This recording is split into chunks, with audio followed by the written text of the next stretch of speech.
Pra, njerëz të cilët Rama i ka në udhëheqjen e tij, njerëz të cilët Rama si ajnë dardha pas shpinë, është e rënd bardhi, këto gjëra janë të rënda. Mos qesh, seriozitet, sepse ne nuk duhet të qeshim vetëm kur thot Rama batuta, ne duhet të qeshim. Ne thjesht duhet të ngjojmë prallat e Ramës dhe ne do të shikojmë me seriozitet.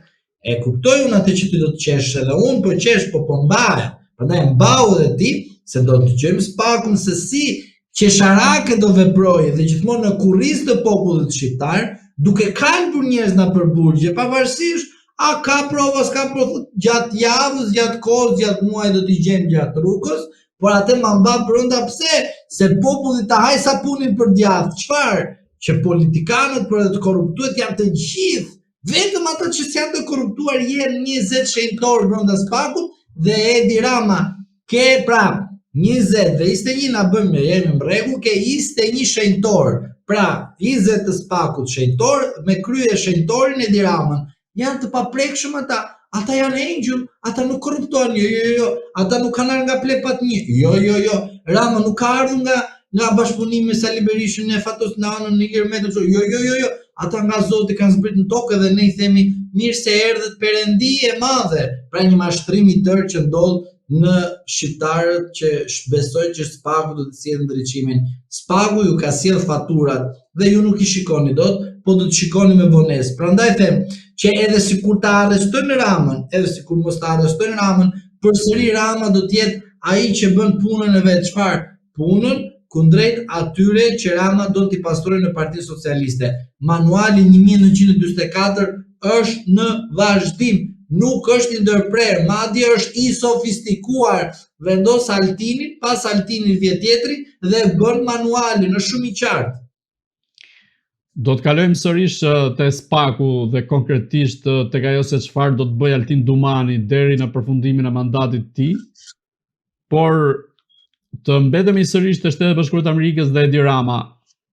A mendoni se ka një qëndrim të Shtetet Bashkuara të Amerikës që mund të ketë ardhur përmes një porosie që i është dërguar në zyrë, i është vendosur në tavolinë kryeministrit Edi Rama, që sillu në këtë mënyrë rri në heshtje, pra në kuptimin që as mos hajde në Shtetet Bashkuara të Amerikës, por as mos bën lëvizje të tjera. Unë e kam thënë tek ju dhe asnjëri nuk e besonte që letrën e ka në zyrë zoti Rama. Dikush më thoshte po letra si është? Unë i thoja letra është edhe me të shkruar, edhe me të dëgjuar, edhe të sinjalizuar. Tani shikojeni vetë ju se pse unë e kam thënë më përpara se të ndodhte kjo gjë, edhe rasti me Goni Galqedoli, edhe rasti i nëngradave, po edhe i rasti 69 zyrtarëve, edhe i rasti Dumani që vajte dhe nuk erdhi në parlament të shikonte partinë e tij, triumfatori bashkë me atë kryeprokurorin e Partisë Socialiste. Pra, të gjithë këta nuk shkuan të uronin partinë e tyre, sepse këta e kanë kuptuar që partia e tyre do t'i bëj statistik. Po pse nuk e pranojnë dot? Sepse është ajo deliri i tyre i pushtetit. Mendojnë se pushtetin e kanë derisa të mbarojë jeta e tyre. Po nuk është e vërtet kjo. Pushteti bien, po kur të bien nga pushteti shikoj Erion Velin, shiko se si kanë ratë të tjerë dhe do të shikosh edhe veten tënde si do biesh se do kanë bërë shumë fresk. Prandaj unë them, edhe nuk e besojnë këta. Letrën Rama e ka marrë me kohë. Rama është i detyruar të shkojë në zgjedhje të parakohshme. Jo sepse ka statistikat, jo se ka marrëveshjet, jo se do ketë një ndryshim kushtetues. Por Rama çfarë do bëj? Do fusi ndryshimet kushtetuese si parakusht të debatit me PD-n, do futet PD-ja si gjithmonë viktim, nuk e di me qëllim pa qëllim, por kjo mbetet për të parë gjithmonë me këtë parti se na ka çuditur, na ka nxjerr çdo parashikimi. Mund thosh ti që matematika bën 1 + 1 na bën 2, PD-ja thot 1 + 1 na bën 3. Aty i ke sakatu të gjitha. Prandaj nuk e di, këtu është që do kemi një problem të vogël. Po gjithsesi do ta kapërcejmë edhe këtë problemin. Ajo që unë them është që letra ekziston, Rama e din shumë mirë. Lëvizjet që Rama i bën me studim. Pse i bën me studim? Sepse mos të shkosh në një samit të tillë. Edhe si kur të shkosh në një samit të tillë, e di penalizime. Pra, e ke të qartë.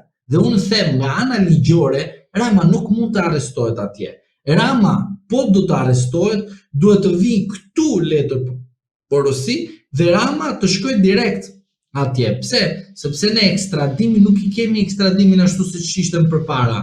E kemi kështu letra, makina, avioni, shko. Pra Rama e di shumë mirë ekstradimin, sepse vetë Rama e ka normuar. Rama e ka normuar ekstradimin. Tani Rama mund të vijë në parlament thotë, a shikojmë të bëjmë një ndryshim pak të ky ekstradimi me Amerikën? Edhe këtë do ta shikosh. Mos e kanë bërë dhe ne nuk e kemi ditë akoma se nuk e kanë nxjerrë në fletor zyrtar, se edhe kështu ndodh në Shqipëri. Nuk e nxjerrin në fletor zyrtar edhe për ti derisa dalë.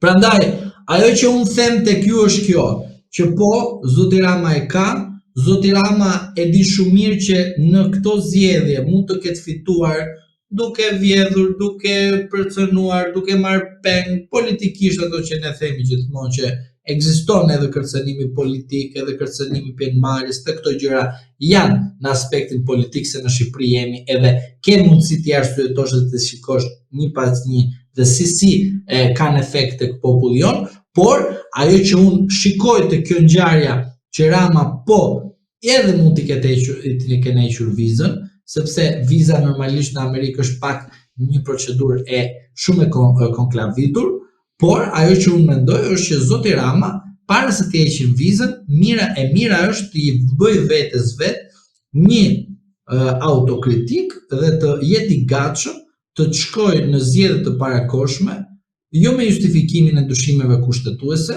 po të shkojë që të shpëtojë veten e tij, familjen e tij, Partinë Socialiste në rast se e ka familjen e tij, se në rast se nuk e ka familjen e tij, socialistët keq përdorin Partinë Socialiste dhe dëmtojnë Partinë Socialiste dhe do ta kuptojmë me shumë vonë nesër, po leje ata të kënaqen, të vetkënaqen dhe kështu ato dhe kënaqësitë e tyre që kanë gjithmonë, por unë dua të them që po zoti Rama e ka mesazhin aty e ka dhe detyrimin e ka aty, o do të shkosh në zgjedhje të parakoshme, o do të procedojmë si rasti Albin Kurtit, që do vi momenti që do ta procedojmë edhe atë. Prandaj unë po ju them që zoti Rama e ka aty letrën. Nuk them e ka po dyshohet kështu, aty e ka letrën. Do ketë frekuentime apo do ketë takime me funksionarët amerikanë, edhe mund të kenë. Ai më mirë të shmangi FBI-n dhe të drejtuesin e saj që mos ketë ndonjë takim, vetëm të shmangi. Të tjerë të takoj, të bëj foto nga misteri dark, të na e tallin atje na hedhin edhe ne të themi, sa i fort ky takon këtë, takon Zotin mos ta takoj sepse është herët, por gjithë të tjerë të takoj nga misteri dark, të nxjerrë foto, të bëj çfarë do shpirti vet. Por e vërteta është që letra është aty, mos u tall me amerikanët. Pse them këtë?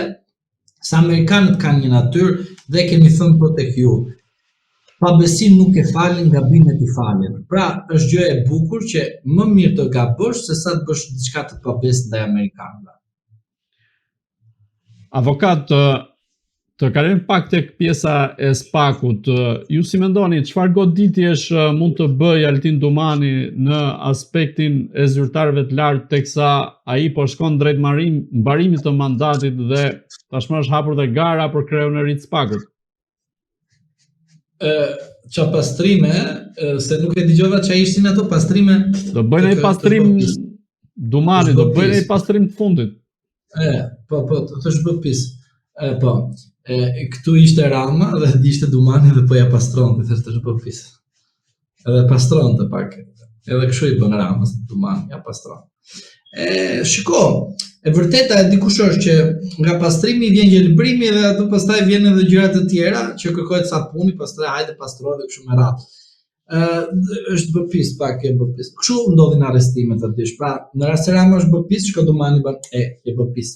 Lerë se pastroj mos. Jo, ai shkon Ramën ti që po shkoj, jo, lerë se dora ime e shenjtë. Dhe ja pastron Ramës ja pastron që i pastron aty rreth e qarkët kështu. Si bëri rastin e opozitës, që goditi Ilir Metën, goditi Sali Berishën, goditi gjithë familjet kush ka kushi dhe ndur dhe kështu. Vetëm bankomatët nuk ka goditur zoti Dumani, mos gaboj. Bankomatët di çfarë është, për shembull ke gruan, ke bankomatin. Është çështje tjetër. Kjo s'na hyn punë me bankomatin.